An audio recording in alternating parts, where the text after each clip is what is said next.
Good morning. It is Thursday. Welcome to the Columbia Tribune newsroom. I'm Madeleine LaRue. I'm the Associate City Editor, and with me is Aarik, our Features Editor, to talk a little bit about what to expect in today's After Hours. So I'm going to throw it over to you, Aarik. Let's see, we've got some movie reviews coming in. We do, yeah. I mean, the concert calendar is kind of grinding to a halt as the holidays come around, but fortunately, movie theaters are kind of heating up with a lot of blockbusters, a lot of Oscar fare. So our film critic James Owen is doing double duty this week. He reviews the new Star Wars film. If you are living under a rock and did not realize there was a new Star Wars film coming out, Rogue One is on its way, and James talks about that. And he also looks at one of the big, definitely going to be one of the big Oscar nominees come time for that, Manchester by the Sea, which opens at Ragtag this weekend.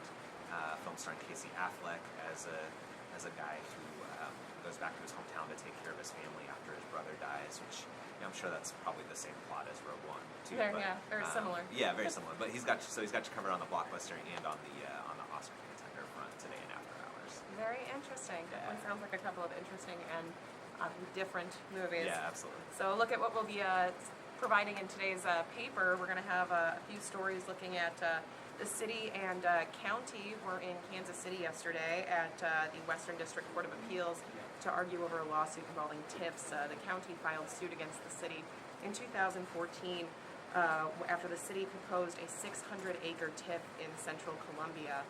And the TIF was ultimately not approved by the city council. However, the county had already filed suit and basically argued that they didn't have standing to have a TIF. They didn't have authority to do that. A judge ruled last year against the city and basically said that the city couldn't propose any TIFs until 2020, and the city has appealed that ruling. Yesterday, the attorney for the city was basically arguing that this case has no standing in the court. They didn't move forward with the TIF, and there's really nothing more to say about it. So we expect a decision hopefully within the next couple of months, but there's no real timeline attached to that. Yesterday, in another story, Boone County received the Certified Work-Ready Community designation from the Department of Economic Development, which basically means that a certain number of workers or job seekers in Boone County have passed these assessments and certifications to say that they have certain skills and are ready to work in certain industries, and that several businesses, including the City of Columbia and the Boone County government, have agreed to hire people based on these assessments, so we'll have more looking at that. We also have the Governor Nixon is on MU's campus today to kind of take a bow after the renovations at Lafferty Hall. That has been an ongoing project. The state issued millions in bonds a couple of years ago, I think 2014. But that is a project that's been talked about much longer than 2014.